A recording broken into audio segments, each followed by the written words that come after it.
Stefan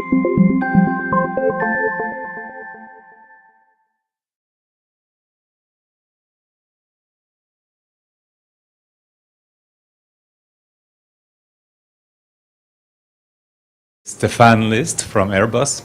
Stefan. Yeah, my name is Stefan List. I'm the head of cabin innovation strategy at the Airbus cabin facility in Hamburg. Please allow me 2 remarks before I start my presentation. Throughout the morning session, we have heard a lot about accommodating passenger for, tourism reasons. We definitely include passenger for business travel with disabilities as well. So we should not forget about those portion of passengers. Second remark, and it's maybe a language issue because I'm not an English native. In my daily work, I don't use the term disability. I prefer the term different ability. So once we talk about people with different abilities, you see some of the headlines here on my front page. It's about the people with less vision capacity, it's about people with less physical mobilities, aging population, but as well obesity people. And I will run you through a couple of slides which basically addresses the big picture. Throughout the morning sessions we have heard as well, and a couple of presentations, and Anne is here in the room as well, how important it is to find solutions who work sustainable. Not just as a one-term fashion, not just serving one of the stakeholders we have in the cabin, but coming up with solutions which works really sustainable. Therefore, I will use that big picture approach to guide you through some of the challenges and come up with a product example which already flies on our airplane.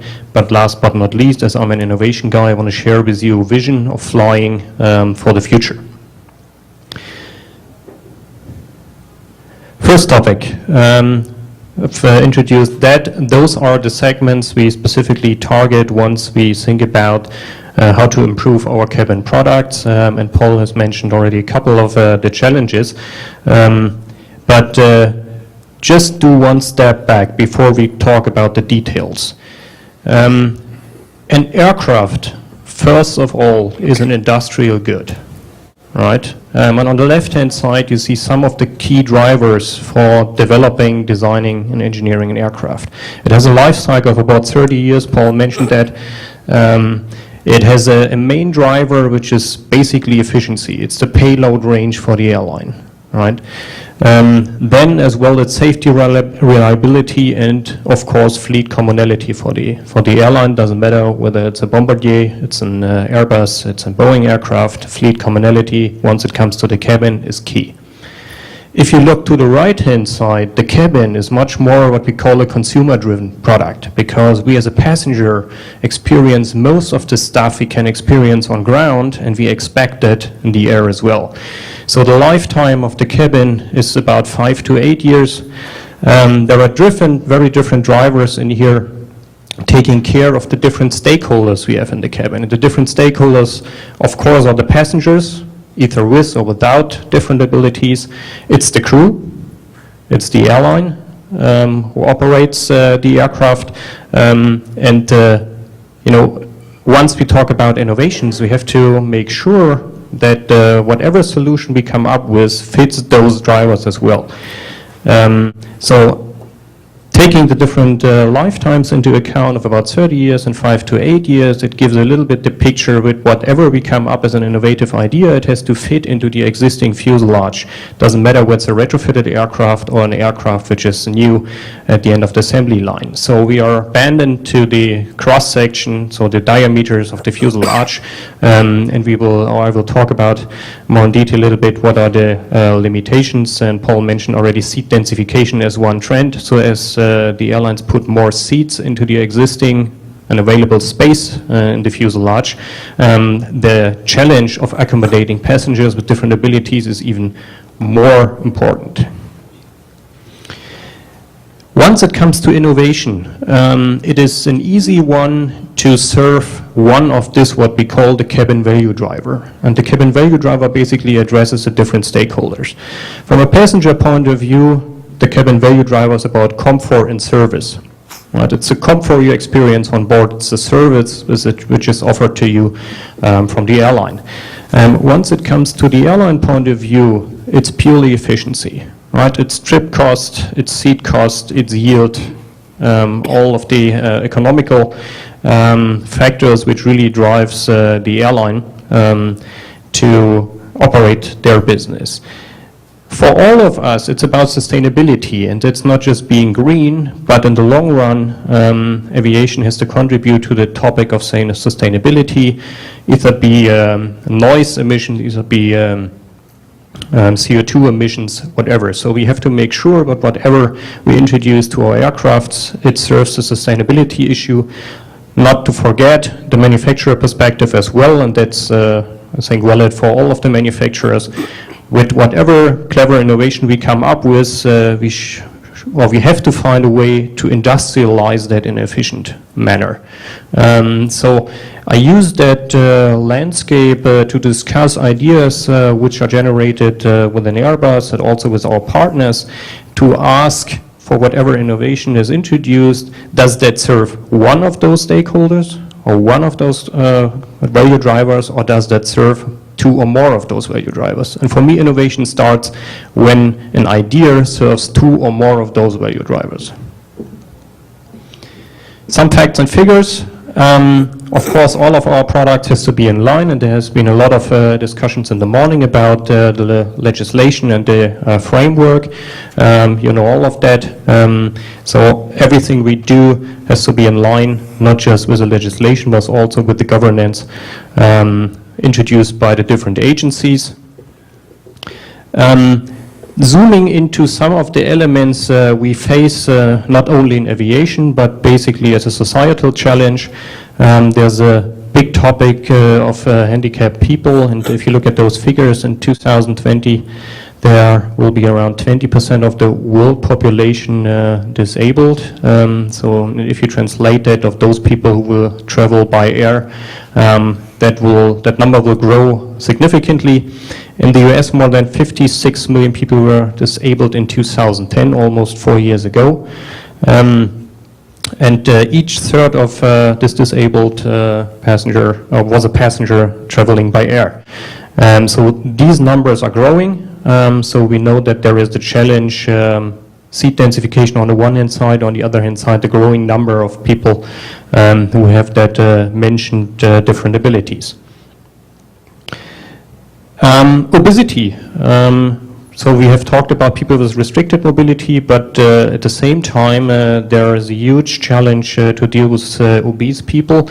And if you look at those figures, it's quite obvious that's already today a challenge. So we have to come up with solutions to accommodate those people as well. The statement which concerns me most is about here, talking about the next generation who will be on board of our aircraft. And the other information in that chart which concerns me is about the global spread of this development. So obesity, again, is a huge topic in line with the other topics we have talked about, people with reduced mobility, with less vision capacities, etc. Aging, this morning, the lady from the UN mentioned already that figure about the aging society, so there will be more passengers on board older than 65 and above, which also has a huge impact on the product design. Basically what we do once we start to design our cabins is to work with the people who are impacted. So we work with those people on the left-hand side, and we perform basically that approach in order to make sure that we don't end up on our engineering mindset, but to really understand the target group, to discuss with them what are their needs and requirements, to generate together ideas and concepts and to validate them.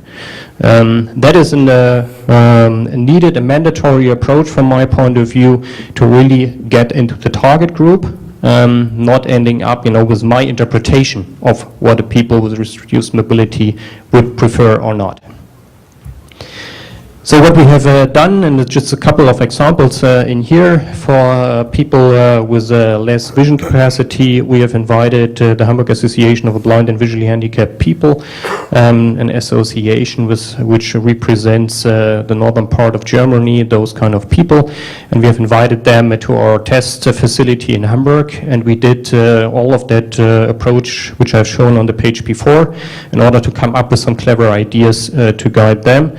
Also, we have invited people with reduced mobilities using wheelchairs to test our facilities, to do some idea generation together, and to test one of the products I will show on the next page. Last but not least, there is a German consortium of elderly people organizations taking care of people 65 and above. Also, those people have been in our facilities a couple of times, and we work with them together. I think this is a mandatory approach, as mentioned, to really get into the details and to see the world from the eyes of your partner. Some key insights from the people with less vision capacity. It's of course, and we have heard that throughout the morning, it's not a rocket science, it's about the contrast, right? It's everything which you can give to the passenger to enable guidance. It starts with contrast, and it's not just once you board the aircraft, it's throughout the whole process while you're in the aircraft. So finding seat, using overhead bins, using the service panel, and using the lavatories. For all of these different phases during flight mode, we are looking for improvements working with contrast. And we have seen that nice picture from the bus from Oslo this morning. This is one example. We see basically the same principle in here. This is inside of one of our lavatories, where you have a guided strip in a different color, which helps the passenger to find their way. Also, and Paul mentioned that the potential of RFID technology comes into the game, where people with less vision capacity can use their own devices to be guided in the cabin. PRM and obese people, of course, the key challenge is not just once at your seat, it's also throughout the whole process while you're in the cabin. It's sitting down, standing up, 8. Armrest must be stable, foldable. Lavatory according to user-centered design, and I will have an example on that. Enhanced onboard wheelchair. Paul mentioned how many seats the airline has to replace today if they want to accommodate traditional wheelchair. So therefore we use, of course, special wheelchairs. The airlines use special wheelchairs to accommodate those passengers. And the topic of comfort seats. Premium economy was the trend Paul mentioned, which is basically enabling more space for the passenger. But again, the question is in the line of decreasing yields, how to make sure that the revenue stays up for the airlines. Just take a simple example, a hypothetical flight from Los Angeles to New York with about 100 passengers on an average ticket price of $500. Only 7 seats of these 100 seats generate revenue. 93 seats are needed to cover the costs. So that sets a little bit the challenge, which we have to take care of in order to enable the airlines to make money out of their business as well, not just serving one or the other stakeholder of the cabin. Aging population, and here is very much about that offering information, redundant information. Right. As you feel quite lost, as far as we understood in our discussions with older people, it is to make sure that you get, whenever you feel or you start to feel lost, that you get the information you need. It's that ongoing redundant kind of information, and that can be offered either through crew. Of course, it's a something, an effort on top for the crew, but more easily today using the electronic devices which you can carry on in the aircraft today. So one product example, and I'll try to explain on the product example the different challenges I mentioned once we talk about passenger, once we talk about the airline key drivers. This is basically the layout of a single aircraft. On the top part of that picture.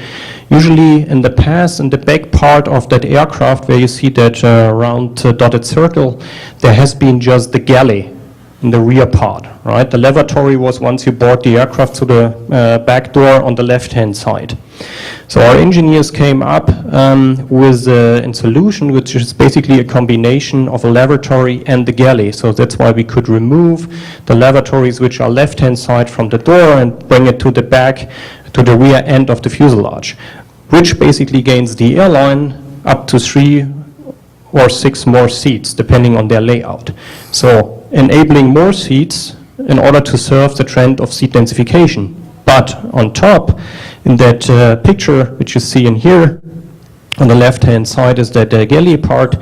In this picture, you see we integrated here 2 lavatories for people without disabilities. But if you open that door, there's a flexible door inside in here, then you can accommodate a passenger with a wheelchair. So that lavatory called Space Flex is very easy, can very easily be used from a passenger with a wheelchair. So in that concept, combining, the airline need for more seats, more efficient layouts, but also accommodating passengers with special needs, came to a final product which already flies today with different airlines. And this, I guess, my colleague from Bombardier will talk about that idea on their products as well.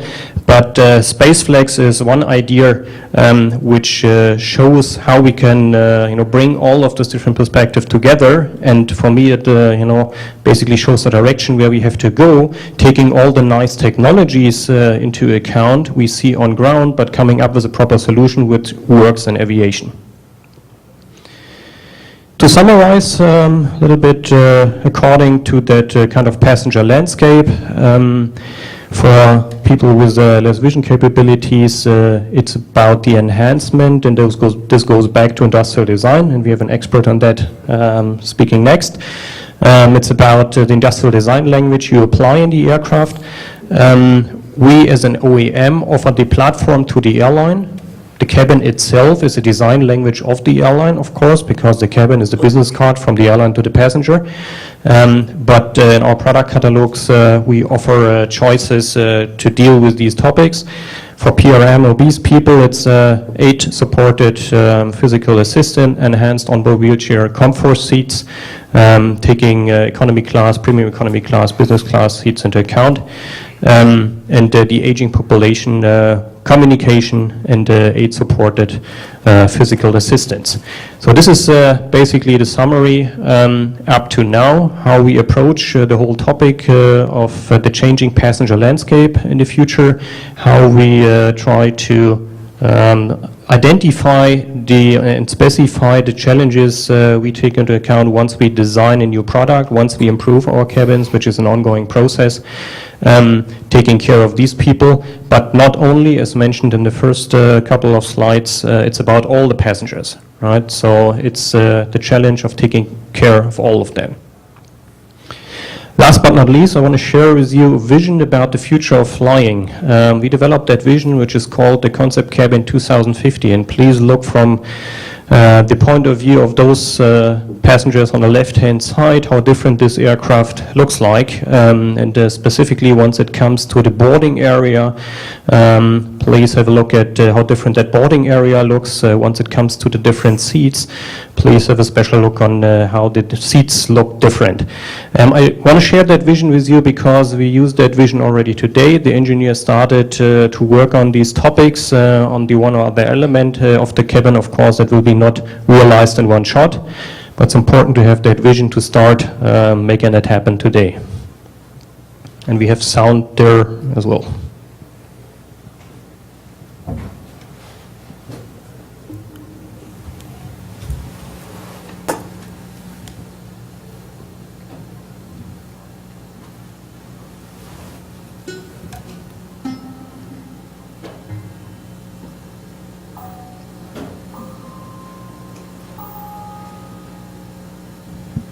So the boarding area with no restrictions inside, so you don't bump into a galley.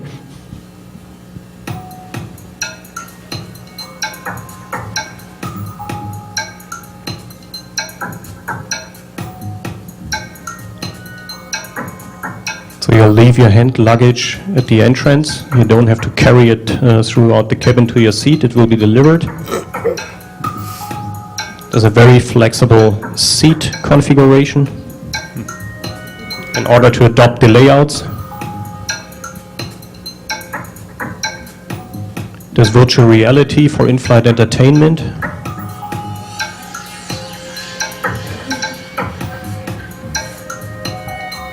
Here your baggage arrives at your seat.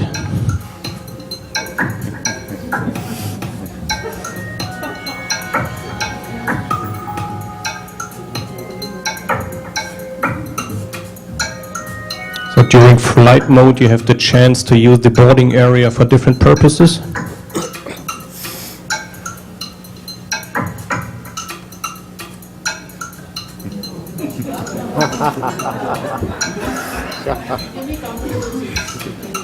In your dreams.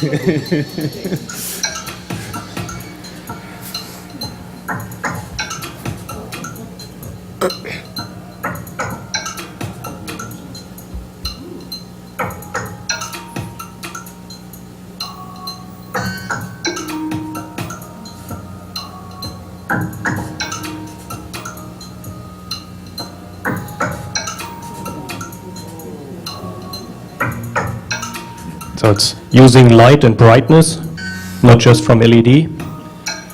We have seen these kind of morphing seats.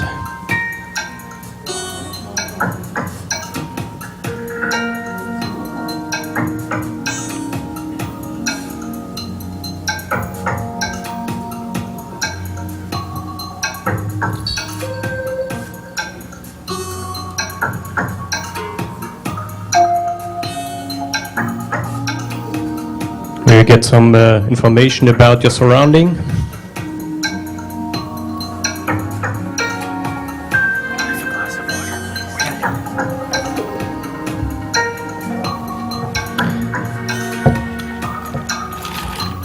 Here you see sound showers. Instead of having physical segmentations, you use sound.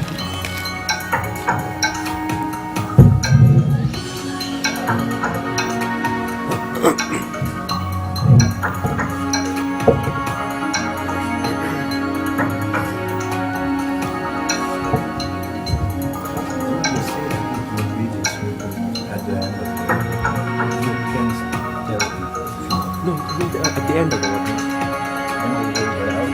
Okay. He can say it, Jacques.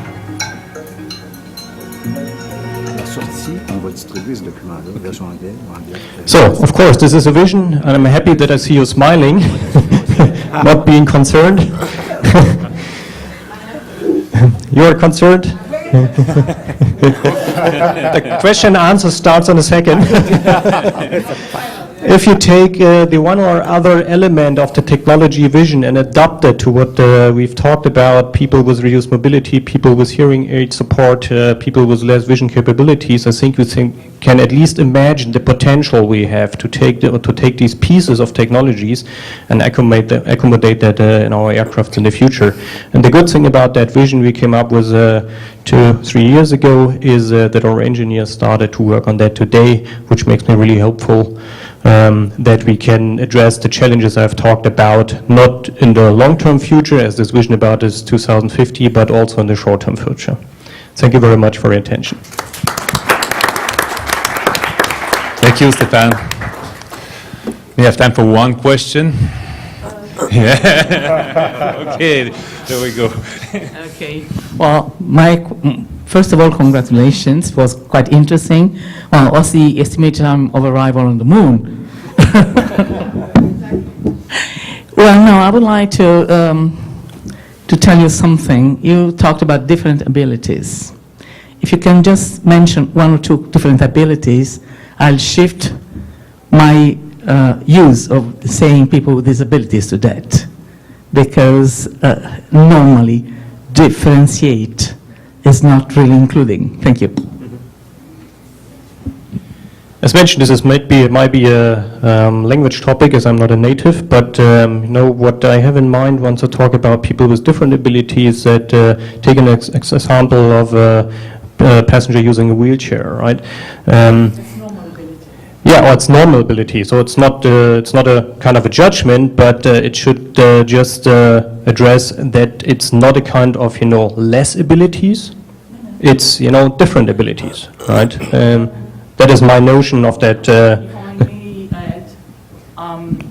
Unfortunately, this wording is spreading all over the world, and I have a lot of friends belonging to Association of People with Disabilities that will really react very badly whenever you say different abilities.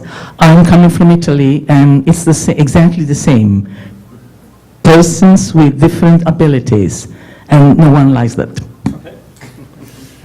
Then I apologize for that. And as mentioned, that is my thinking of not discriminating anyone. Right, whatever their abilities are. Right. Okay. Point well taken. Any other question? Yes. No, it's just a concerned observation of the futuristic aircraft. You have everything imaginable there, but the seats didn't look comfortable to me.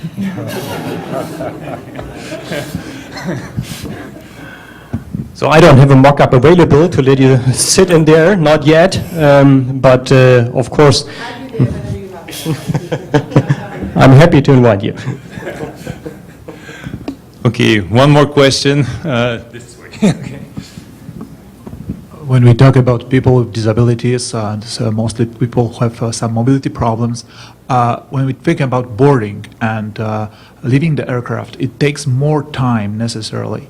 And when you think about, like in the near future, 20% of your clients are going to move more slowly than now. How did you manage this problem? Because it's the question of time, and time is money. Very good question. I think this good question goes back to what Anna has shown in the travel chain this morning, right? It's exactly the interface between the aircraft itself, the airport, and how you accommodate the passengers throughout that travel chain. Of course, there are limitations from a fuselage point of view, because you have to board through that boarding door, which will be not double the size as we know it from today. Maybe in that future airplane we have seen in here. But this requires a very intensive work together with the airports to optimize how we take care of those kind of passengers. And of course, this goes also back to the airlines, because usually the crew has to take over the support role from the ground staff once you board the aircraft. Right, so it goes back to the tools which we offer for the cabin itself, taking care or taking the same standards into account which are used on ground. So therefore, we work intensively with the airports to optimize that travel chain as well, putting that brick and piece or bringing that brick into the game, which Anne was showing as a missing piece in the travel chain in the morning presentation. Right. Thank you very much, Stefan.